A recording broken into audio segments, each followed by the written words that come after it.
자, 일타 주식 여러분들 반갑습니다. 주말을 앞둔 목요일입니다.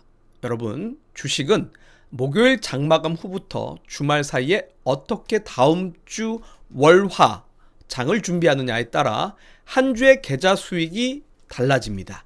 그래서 오늘도 우리가 항상 하던 대로 위에서 아래로 내려오는 탑다운 방식으로 시장의 큰 물줄기를 읽고 가장 강한 주도주를 찾은 다음에 차트로 타점까지 한번 이야기를 해보도록 하겠습니다. 자, 최근 시장을 보면 금리 인하에 대한 기대감은 후퇴하고 있고 지정학적 리스크는 상시화되고 있습니다. 이런 매크로 환경에서 돈은 어디로 갈까요? 결국은 경기와 무관하게 수요가 폭발하는데 공급이 막혀있는 곳, 즉 병목 구간으로 쏠릴 수밖에 없습니다. 자, 그러면 지금 시장에서 가장 핫한 테마가 바로 AI, 전력 인프라라고 생각됩니다. AI 데이터 센터가 늘어나면서 전기가 부족하다라는 이야기 정말 많이 들으셨을 거고 뉴스를 통해서도 아마 많이 보셨을 겁니다. 자, 그런데 단순히 전기만이 쓰는 걸 넘어서 국가 안보 차원의 에너지 패권 전쟁이 벌어지고 있습니다. 자, 이 전쟁 사실 우리 인류 역사상 한두 번 나온 게 아니라 정말 많은 전쟁 사례들이 있어서 그 전쟁 사례들을 생각해 봤을 때 1973년 바로 1차 오일 쇼크를 떠올려 볼 수 있을 것 같습니다.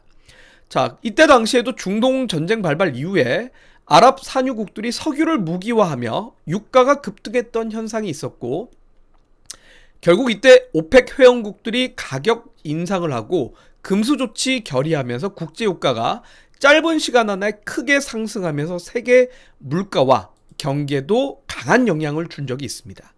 그리고 가까운 시일 내에도 2022년 러시아와 우크라이나 전쟁을 통해서도 가스와 석유에 대한 무기화를 통해 에너지 공급이 중단되고 그에 따라서 인플레이션을 초래했던 적을 떠올려 볼 수가 있는데 지금 2026년 현재에도 미국과 이란 전쟁을 통해서 어쨌든 공급망이 분절됐고 그리고 지정학적 리스크로 인해서 국제유가의 상승이 새로운 인플레이션을 초래하고 있습니다. 그러면 결국 과거의 사례들과 그리고 지금 사태의 비교를 봤을 때 원유 가격의 상승은 결국 인플레이션을 초래할 수밖에 없고 지금 당장은 아니지만 결국 이 인플레이션이 물가의 상승으로 인해서 금리 인상으로 이어지게 되고 실물 경기가 안 좋아질 수밖에 없는 상황이 직면된 과제라고 볼 수가 있을 것 같고 결국 저는 2027년에는 대한민국 주식시장뿐만이 아니라 전 세계 글로벌 주식시장이 금리 인상에 대한 부분과 실물 경제 악화로 인해서 시장이 지금과는 다른 환경이 올 거라고 생각을 합니다. 자, 그러면 그러한 환경이 오기 전에 우리가 과연 어떤 거에 대한 투자 관심을 높여야 될 것인가? 1973년부터 그리고 2022년 러시아 우크라이나 전쟁 그리고 그 이전에도 여러 차례 지정학적 리스크들은 결국 유가 상승과 인플레이션 증가, 실질금리 상승, 주식 채권 가격의 하락으로 이어지는 모습을 결국은 보였는데 이 과정에 들어가기에 앞서서 인플레이션 구간에서 결국은 에너지 가격의 충격으로 인해서 이게 결국 많은 기업들의 생산 비용의 증가로 가다 보니까 이거를 방지하고자 많은 국가들이 그때 당시에 대응했던 전략을 지금도 역시 똑같이 대응 전략으로 펼치려고 하고 있다는 겁니다. 자, 우리나라만 보더라도 그렇습니다. 에너지 전환이 불가피한 상황이다 보니까 에너지 믹스를 통해서 어떻게든 지금 시장을 좀 대응하려고 하는 추이다 보니까 대표적으로 재생에너지에 대한 투자가 정부 정책으로 밀어붙이면서 높아지고 있고 거기에 맞춰서 SMR 같은 정책 같은 경우도 강하게 밀어붙이고 있다는 거죠. 결국은 태양광과 풍력 같은 클린 에너지를 빨리 깔아야 되고 여기서 생산된 전기를 저장하고 그 다음에 SMR 같은 원전도 깔아서 전기를 생산하고 생산된 전기를 저장하고 저장한 전기를 가지고 모빌리티를 운용하고 이런 식의 구조가 앞으로 이어질 가능성이 높다 보니까 현재 주식시장은 그러한 모멘텀, 그러한 기대감을 사전적으로 반영하고 있다고 봅니다. 그래서 실적과 재무가 증명하는 최상위 종목이라고 볼 수가 있는 게 바로 미국 전력망 병목 현상에 따른 수혜주인 효성중공업과 LS일렉트릭 그리고 현대일렉트릭이 지금 주식시장에서는 가장 핫한 테마로 작용하고 있고, 이들의 주가가 지금 4년째 상승 중이다 보니까 그동안 못 올라갔던 소형주들도 이제서야 바닥에서 하나둘씩 올라가면서 후행을 하고 있다는 거죠. 그래서 오늘 같은 경우도 보면은 PNC 테크랑 LS 에코에너지, 재룡전기, TC 머티리얼, 대한전선 같은 종목들이 뒤늦게 부각을 받고 있습니다. 자, 그런데 이 전력기기 종목들이 지금 주가가 많이 올라가고 있어서 여기를 쫓아가야 되냐, 아니면 여기에 말고 대안이 될 수 있을 게 뭐냐, 아마 많은 분들이 좀 궁금하고 고민들을 하고 계실 것 같은데, 일단은 현재 시장은 분명히 실적과 재무가 뒷받침되고 있는 최상위 종목들은 전력기기가 맞습니다. 하지만 전력기기에서 끝나는 게 아니라 앞서 이야기했듯이 정말 많은 역사적인 지정학적 리스크들을 거치면서 항상 똑같은 시장을 겪어왔습니다. 뭐냐? 첫 번째는 구조적 병목 현상으로 인해서 전력망에 대한 필요성이 증가를 하고, 두 번째는 에너지 저장에 대한 필요성이 증가가 함에 따라 에너지 전환의 필수 인프라 기업들이 수혜를 보게 되고, 여기에 따라서 수요 기반의 성장을 갖게 되는 게 결국은 해상풍력과 태양광이나 원전, 전기자동차에 대한 수요가 증가할 수밖에 없고, 그리고 여기에 더불어서 해상풍력, 태양광, 원전, 전기자동차에 쓰이는 결국은 핵심 광물에 대한 니즈도 증가할 수밖에 없다라는 점이 아마 향후에 주식시장에 하나하나 순환매로 오게 될 겁니다. 이거는 올해뿐만이 아니라 2022년에도 그랬고, 지난 2020년에도 그랬고, 그리고 1973년 1차 오일 쇼크 때도 겪었던 경험이기 때문에 결국은 이제 반복되는 역사적인 반복되는 사례라고 보시면 될 것 같습니다. 그래서 요즘 들어서 이제 우리나라 정부 정책으로도 난방 같은 경우도 히트펌프를 보급화해서 가속화하겠다, 건물 일체형 태양광을 확산하겠다, 제로에너지 빌딩을 확산하겠다, 이런 이야기들이 계속 나오고 있는 거죠. 그래서 여기에 대해서 일단은 전력망 인프라 관련 주들과 그 다음에 에너지 저장 장치라고 불리는 ESS 쪽 관련돼서도 서진 시스템이나 한중 NCS 같은 종목들이 이미 최상위 종목으로 주가가 많이 올라간 상황인데, 저는 일단은 선두주자들의 주가가 지금은 많이 올라가 있는 상태이기 때문에 당연히 이들이 최상위 종목이지만, 이들을 대신해서 이제는 우리가 좀 바라봐야 될 때가 해상풍력, 태양광, 원전, 전기자동차에 대한 기회가 아직은 남아있다라고 생각이 되고, 대표적으로 최근에 하나솔루션 같은 경우도 1분기 어닝 시즌에 호실적이 발표가 나왔습니다.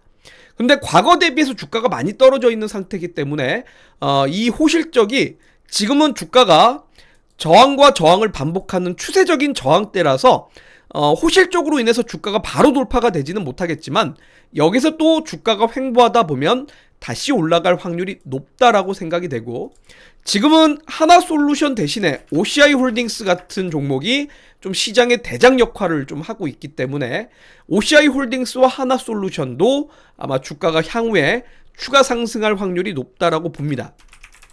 그리고 이에 비해서 주가의 상대적인 상승률이 좀 더딘 쪽이 풍력 쪽인데, 사실 실제로 해상풍력이나 태양광, 원전 기업들을 모두 다 비교해 봤을 때 실적이 가장 증가하고 있고, 실적 대비해서 밸류에이션이 싼 종목은 바로 CS 윈드라는 기업입니다. 실제로 미국 기업들과 경쟁사들 다 비교를 해봤을 때도 CS 윈드의 주가가 현재 가장 싸다라는 점은 향후에 주가의 상승 여력이 좀 더 남아있지 않을까라는 생각이 되고, 최근에 이제 200일 이동평균선에서 계속 횡보하면서 박스권 흐름을 보이다가 3월 기준으로 돌파를 했던 구간이라 이제서야 상승 시작을 하고 있는 구간입니다. 지금 최근 들어서 고점 대비 다시 한번 고점을 반복하면서 쌍봉에 대한 우려가 있는 구간이지만 요즘 시장 자체가 워낙 강한 추세이기 때문에 이런 쌍봉 차트에서 주가가 하락하지 않고 다시 횡보하다가 보통은 60일 이동평균선을 지지받고 상승할 확률이 높아지게 됩니다. 그렇기 때문에 요즘은 갔던 종목이 더 간다라는 점을 감안해보면 저는 이 CS 윈드가 현재 지금 월봉상으로도 요렇게 추세적으로 깃발형 패턴, 깃발형 패턴이죠. 요렇게 깃발형 패턴의 추세 상단을 돌파하고 올라간 돌파봉 구간이기 때문에 전반적으로 조금 조정은 나오더라도 다시 이렇게 추가 상승할 확률이 높다라고 보고 직전에 전고점이었던 9만원까지도 상승을 좀 시도해 볼 수 있지 않을까 요렇게 생각을 하게 됩니다. 그리고 뭐 그 외에도 전기자동차 같은 경우는 제가 이전 영상을 통해서도 한번 이야기 드렸다시피 포스코 퓨처엠이라는 종목이 바로 대표적으로 2차전지 관련된 종목이자 어떻게 보면 핵심 광물이죠. 리튬, 니켈, 정제해서 가공하는 국산화된 기업 중에 하나로서 200일 이동평균선을 기준으로 수렴 횡보하면서 제가 좋아하는 그랜빌의 매수 3국면에 해당하는 위치고 이 매수 3국면을 이제서야 갓 돌파한 돌파봉 차트입니다. 그래서 이런 구간이 주가의 상승을 할 확률이 높기 때문에 이런 자리들을 한번 좀 눈여겨볼 필요가 있다라고 생각됩니다. 자, 그래서 결국은 1위 기업은 전력망, 효성중공업, LS일렉트릭, 그 다음에 뭐 현대일렉트릭을 중심으로 해서 ESS 관련 주들도 가고 있고 OCI홀딩스 같은 태양광도 가고 있고 두산에너빌리티 같은 원전 관련된 종목들도 있지만 결국은 그 뒤에 후발주자 종목들이 아직까지는 주가의 상승 여력이 남아있다라고 생각이 되고 이런 상황에서 우리가 봐야 될 게 그만큼 모멘텀도 확실하고 실적도 좋은 종목을 봐야 될 때 앞서 이야기했던 CS 윈드나 또는 포스코 퓨처엠처럼 광물 재련과 양극재, 음극재를 동시에 하면서 수직 계열화된 기업만이 살아남으면서 이익의 상승이 턴어라운드 되면서 주가의 상승을 이끌어갈 확률이 높다라고 봅니다. 자, 그러면 이런 종목들을 조금 관심 깊게 좀 보시면서 여러분들이 매수 매도의 타점을 한번 좀 노려보시는 것도 좋을 것 같습니다. 자, 오늘 짚어드린 탑다운 논리와 그 다음에 차트 이런 것들을 한번 좀 살펴보시고 여러분들 기준에도 한번 좀 대입을 해보셨으면 좋겠습니다. 그리고 머리로만 이해하지 마시고 반드시 여러분들이 스스로 HTS를 보시면서 이 기업들의 실적 확인해 보시고 차트 다시 한번 뜯어 보시면서 다음 주 월요일과 화요일 장이 열렸을 때 투자에 대한 대응도 한번 해보셨으면 좋겠네요. 자, 오늘 여러분들 이렇게 유튜브에서 다룬 이 대장주들이 다음 주에는 어떤 움직임 보일 것인지 그리고 또 다음 주 화요일에 라이브 방송을 통해서도 좀 더 자세히 향후에 수혜볼 섹터에 대해서 더 풀어보도록 하겠습니다. 자, 오늘 영상 도움이 되셨다면 구독과 좋아요 눌러주시고 저는 다음 영상을 통해서 뵙도록 하겠습니다.